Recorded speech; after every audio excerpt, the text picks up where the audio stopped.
All right. Saturday morning, you know what that means? It's our weekly market update on new and used cars. I thought we were just doing used cars. Okay, but we could throw in some new if we wanted. Okay. The inside information I got was both on new and used. All right. So yeah, let's. I think we're gonna make a weekly thing out of this, unless you tell us not to. Yeah, unless someone objects. Yeah. It seems like there's a lot of interest in understanding what's going on in the market from week to week. Yes. And fortunately for us, you've got some connections still. Yes, I checked in with my my dear friend Chris, who's a buyer for a large group in the. Who we should mention if people are interested. Chris said he's welcome, or he's open. Willing. Yeah, he's willing to join. Yeah. To be on the show. And So if you're really thrilled with two of us, imagine how excited you could be to see three of us. Yeah. Well, Chris is a car guy through and through, just like you.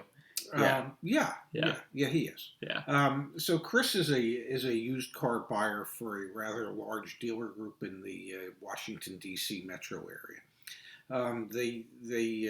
They carry a lot of Highline brands and some of your lesser expensive Japanese brands as well. So Chris's job is to buy 40 to 50 used cars a week for their stores. He has a budget of somewhere between $1 million and $1.5 million a week that he's allowed to spend on cars. So he purchases cars from auctions locally in the DC area and all across the country. And the one thing that he told me last week, and he reiterated again this week, he said, I don't want you to think prices were high last week because, well, they're ridiculously high this week. He said, I could take the cars that I bought last week, take them back to the sale this week, and probably make $500,000 selling them at the sale this week. He says, prices are just continuing to skyrocket on the wholesale market for pre-owned cars because dealers have been warned. Some of the dealers, Japanese dealers, have been warned that they're going to be out of stock. Basically, new car stock and new truck stock by the middle to the end of July. Some of your higher-end German brands are stating the same thing, and that on the new car side, for the manufacturing facilities to really get ramped up again, they're probably looking at fall before there'll be an adequate supply of cars. And it's not merely because the manufacturers can't ramp up, it's that their suppliers can't ramp up. Mm-hmm. You can't put a dashboard in a car, well, if the dashboard manufacturer isn't able to make that dashboard for you. And that's one of the issues that they're running into. Used truck prices, sky high. He's seen pickup truck prices elevate another $1,500 just in the last week. So one of the questions I have, Dad, and I'm sure it's what someone who's watching this is thinking, is this regionalized? And is the buying that Chris is doing, is that just local to the DMV, the DC, Maryland, Virginia area, or is that indicative of what's going on nationally? He's buying from auctions all over the country and seeing these rather large spikes in wholesale costs. Now, it could be that dealers from a different region are buying from those other regions and impacting those wholesale prices. But they are particularly troubled with what they're seeing for the Baltimore, Washington metro area. Now, I don't know if the same would apply in Missouri or in Oregon, but dealers in some regions are just scrambling to get cars because they're not going to have new cars to sell. Well, what was one of the things that you told me before we hopped on? Right after you got off the phone with Chris, you came over to me and you said that he said that one of their stores was on pace to sell 175 used cars this month. Yeah. Which, just before we even get to the end of that story, have you ever been in a dealership that sold 175 used cars in a month? Let me think. No. What's the most you ever saw with a used car department? 100. Yeah. So 175 is a lot. Yeah, that's especially in a Highline store. And that's what it was, a Highline store. Yes. And then you said to me, he said the only issue was they could only buy 145. Well, no, their issue is that they're on pace to do 175, and that's rather hard to do when you only have an inventory of 140. and they're just having difficulty in being able to buy cars at a reasonable price. He does not. What he's seeing is that many dealers are basically paying retail at the wholesale level to get cars for their stores. Yeah.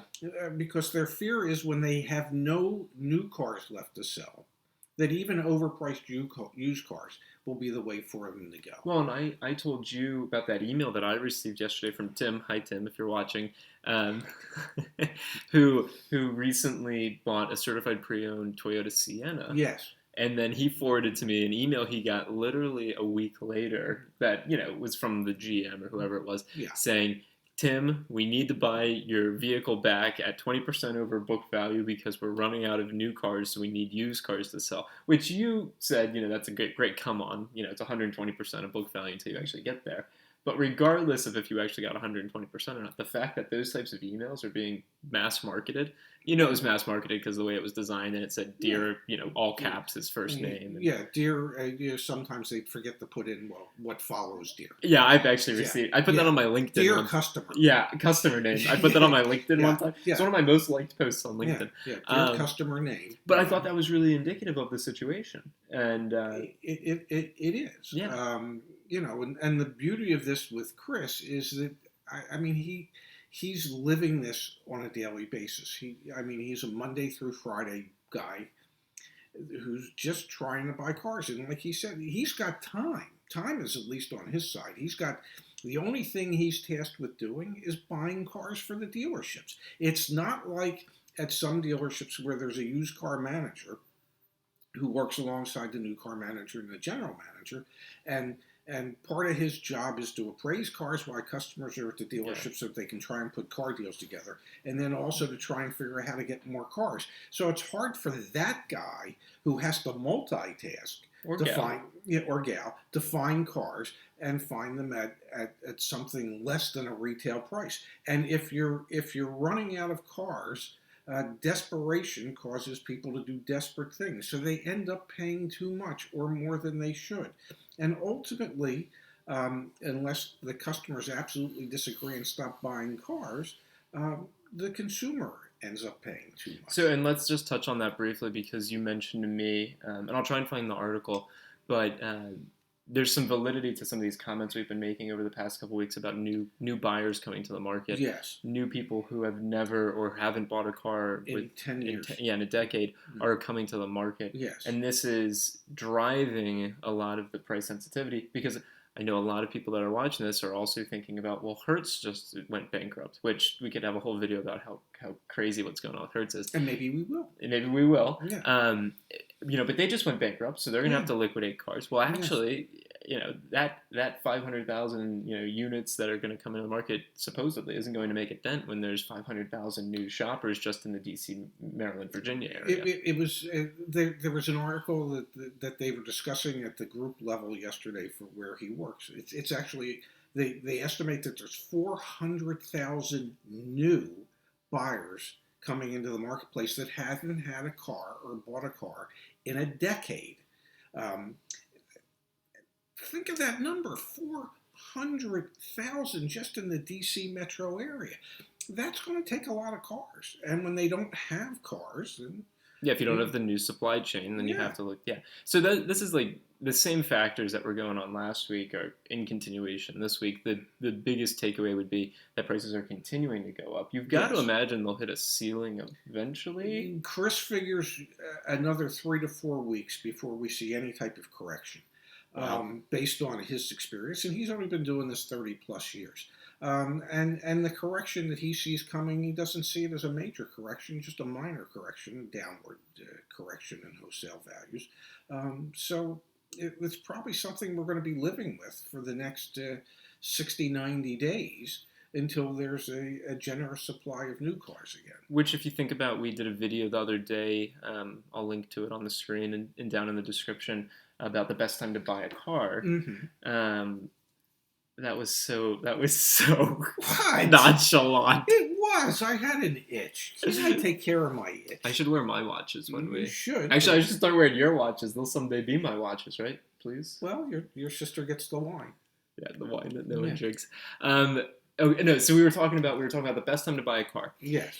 And so the reason I bring that up is because if you are in a situation, correct me if I'm Yes. wrong here, but if you are in a situation where you need a car right now, you're really not in a position to get a good deal like that. It's just You, that's the you, reality of the you're going to situation. overpay. The exception might be a Jaguar XF or what was it I don't know, the long sedan that they have. Yeah. We get automotive news and they list out the rebates and it's got like $11,000 in Up incentives. to $11,000 in incentives, assuming that the dealer reaches his quota or Yeah, goal. yeah. So unless you're buying that Yeah. Jaguar, which Yeah. I don't know why you would. Anyway, but we won't go You're down that path. probably paying too much right now. Yeah. That the bottom line is if you're in the market for a car, um, the odds are against you in getting a really good deal. Now that's not to say that there aren't some really good deals out there, and if you search long enough and hard enough, like a squirrel, you can find the nuts that you buried somewhere. Um, but the likelihood is a lot harder right now than it was in the past. Yeah, yeah. So, and then there's other things that could factor into it.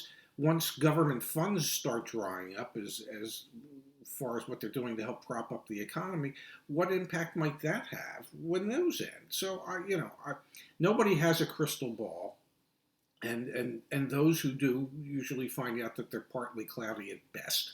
So, And we did a video 2 months ago talking about how used car prices would be lower now. yeah, well, You we were were wrong. wrong. Yeah. Okay, I admit it. Sorry. No, I'm not sorry. I mean, Yeah. you sit It's here. fluid. The Yeah, the exactly. marketplace is fluid, and that's the thing that you have to realize. And I know people get upset with us because, well, we said one thing 2 months ago, and we're saying something else completely different now. We are But not soothsayers. well, he's not. See what I did there? Yeah, no, that was very good. But what people have to realize is that the market's fluid, and we're trying to stay on top of that for you. That's why I don't know. You see videos from us 5 or 6 days a week because we're trying to give you as much up-to-date information as we can. If you hate the message, I'm sorry. Just don't shoot the messenger. It's not our fault. Yeah. We're just it's like we're reporting what we can find out on so you know better as to what's going on, so you can make a better, more informed decision as you move forward in your car shopping experience. That's a good platform to run on, man. Yeah, that and the truth is the truth. The truth is the truth. Yeah, I like that. All right, so if you like these weekly used car market reports, let us know down below. Give the video a like. That's a great indicator for us to know. Yes. And yeah, if you'd like to see us bring some other folks, some of my dad's friends, onto the show, I was thinking about it. If you take your 43 years of experience, Yeah, and your 2 weeks. Yeah. and Chris's 30 years Yeah, of experience, that's and my 7 2 weeks, Yeah. we've got between the three of us 73 years and 2 weeks of experience. Yeah. No, that would So be on wonderful. average. Oh, it looks good. Almost 25 years of experience on average. And I'm 24. This is Yeah, incredible. It is. All right, thanks, Dad. Hey, thank you. See you guys next time.